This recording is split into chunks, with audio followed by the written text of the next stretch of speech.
the Texans signed Nick Chubb, which leads to a lot of questions. The obvious is, what does Nick Chubb have left?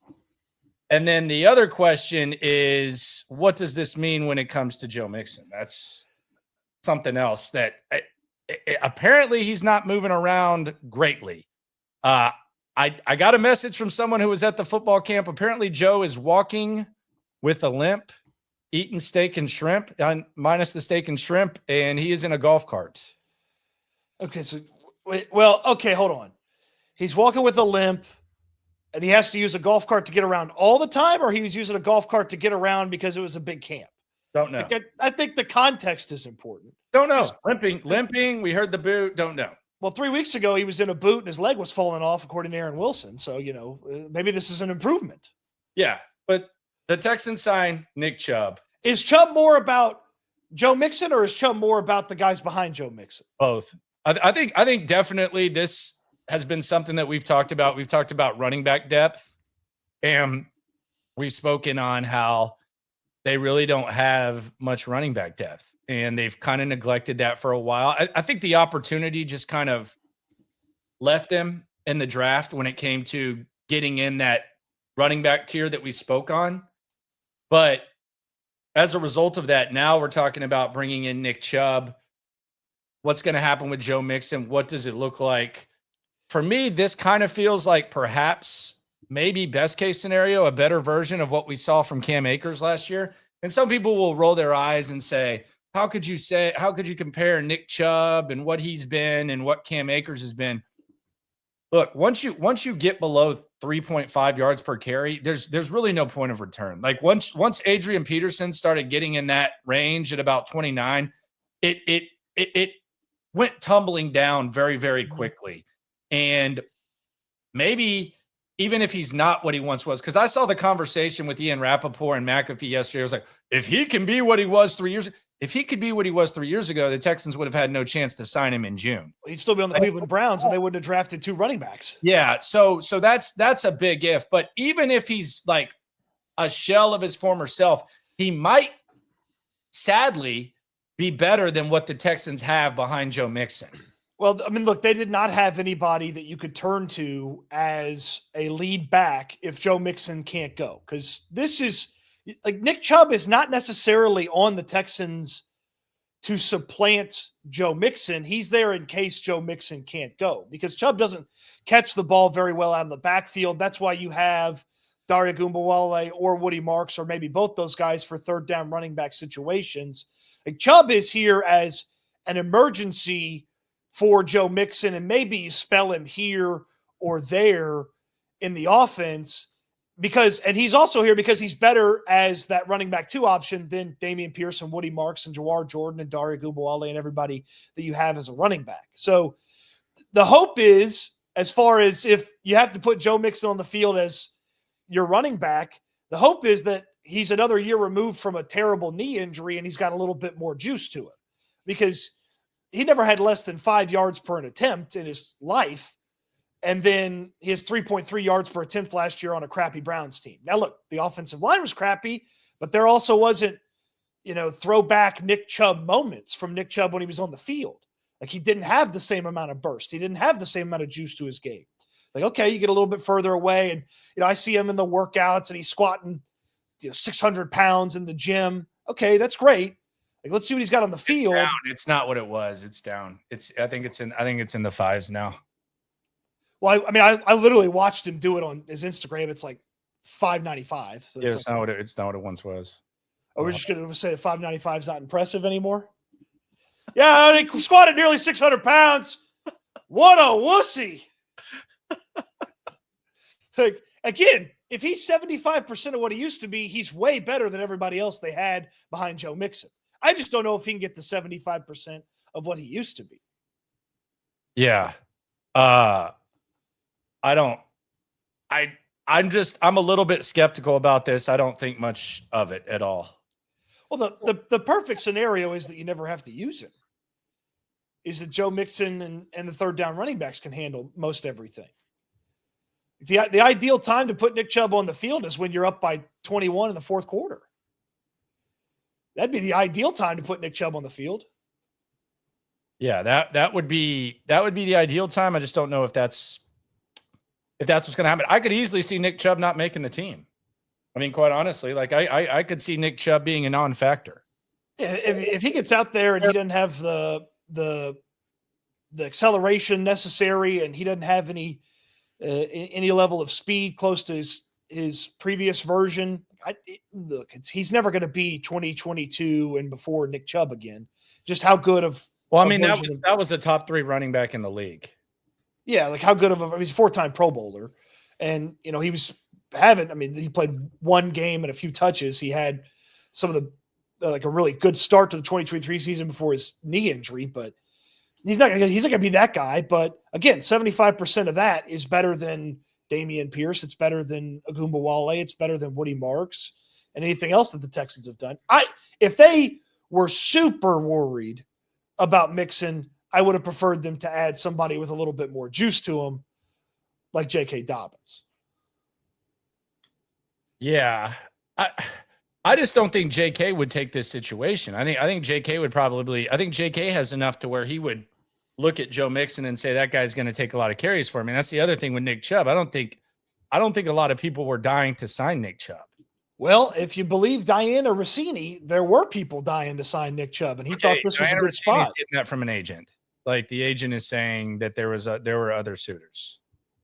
Obviously, okay. Like that's it. It just doesn't. It wouldn't make sense for a lot of teams to want Nick Chubb. I actually thought Nick Chubb might be like kind of someone who signs in season when something happens and things shape up and teams become more desperate. But here we are. And I think it's interesting. The most interesting thing to me is how full circle this is in that Nick Chubb was selected in 28. Go ahead. Well, the one thing I think to point out about what Rossini reported, and I understand she gets it from the agent, he takes an incentive-laden contract, and he may have to take the incentive-laden contract, but he could have taken an incentive-laden contract with anybody, couldn't he? Like, does he think that he could beat out Joe Mixon? I don't know. Like, do any teams have as bad of a running back room, like top to bottom, as the Texans? Yeah, this seems like a good opportunity. Yeah, I mean, this seems like a good opportunity. I mean, you're talking about who are you competing with for RB2? You're competing with Dameon Pierce and Dare Ogunbowale, which we've talked about. I think Marks is a factor somewhere, but that's what you're competing with. But I think it's just to bring it back, and we'll bring it back to like the overall fit. I think it's interesting that this is a guy who was selected 35th overall in the 2018 draft with the Texans' original draft pick, the second rounder that they sent to Cleveland to get Brock Osweiler off their hands. And in that draft before that, they traded up with the Browns to draft Deshaun Watson. And then, of course, later on, they ripped off the Browns in one of perhaps the biggest thefts in NFL history with the trade of Deshaun Watson. So the one time that the Browns, with this interesting history they have with the Texans the last 7 whatever years, that they got over. Now Nick Chubb is going to be a member of the Texans. I guess better late than never. Well, maybe if he's got something left, better late than never. But I mean, if he comes out there and there's nothing left, okay, well, you're back to square one, which is you don't have a backup for Joe Mixon. And oh, by the way, Joe Mixon might be hurt. Yeah, well, I mean, he's limping, and there was the report of the boot, so we'll see. What I don't anticipate Joe Mixon is going to be working out tomorrow. Well, no, I mean, if he's in a boot 2 weeks ago, then he's probably not working out tomorrow. No. Yeah, but it's a low risk, medium reward move. I don't think it's low risk, high reward. I think it's a low risk, medium. I think it could be a better version of what Cam Akers was, which was pretty decent at times as like the 1-2 punch. And if at the very least, if Nick Chubb has anything left, if Joe Mixon misses time, you don't have Dare Ogunbowale at RB1 or Dameon Pierce at RB1. You have a guy who's proven that he can carry the workload. So I would say low risk, medium reward. They needed somebody different to be RB2 in case Joe Mixon can't go than what they had, and they went out and got somebody. So they deserve props for that, because if they just entered training camp with what they had, I don't know if that would have been enough or you would have had any sort of level of comfort with that. At least with Chubb, there's a scenario where you have a little bit more comfort. I don't know how likely it is coming off of his, injury and what he can do to bounce back, but there's at least a scenario where you have, okay, if Mixon's got to miss 2 weeks, you can at least use Chubb for 2 weeks. You can, maybe you get to that level with it. Yeah. I mean, it's, and the other thing about it is that, I mean, quite frankly, I think it's a miracle that Nick Chubb's even in this situation, because I thought his career was over when he had that injury, and he was 27 when he had it. They said it only required 2 surgeries. I was just absolutely shocked by that. And maybe it just kind of speaks to what a physical specimen he is, but just the fact that he's even trying to still play football after that injury and just how ugly it was. I mean, that speaks to kind of what a physical freak he is. So yeah, again, another year away from that. Maybe there's a little bit more to what he showcased than last year with what he put on the field in Cleveland. A lot of guys look bad the first year after the knee injury and then get a tiny bit better the further they get away. On the super chat here on SNL, interesting Monday. Shout out to Amobi Okoye for joining us earlier today.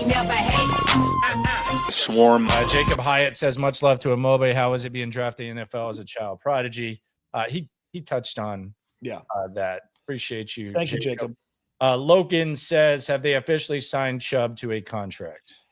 I mean, the Texans have not announced it, but multiple reporters, he took a physical, passed his physical, he's going to go. HDAV, afternoon to you, mi amigo. So the Chubb thing, it's a tire kick, and we'll see what it looks like. It'll be interesting to see what he looks like out there. He was a name that was thrown out there. I don't think either one of us thought it made a ton of sense, but maybe they know something we don't.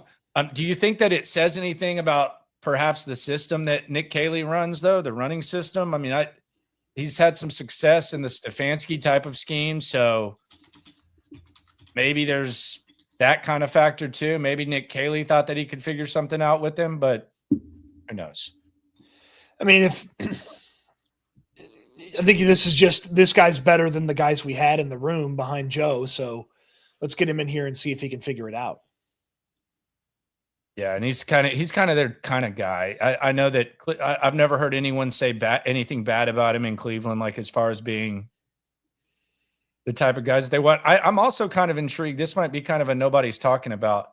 I'm also kind of intrigued by what is his jersey number going to be, because he was 27 in college. That's Woody Marks, and he's been 24 in the NFL. That one damn sure ain't going to him. So you have the Derek Stingley situation there. Wonder what jersey number Nick Chubb wears. I'll let you worry about that one.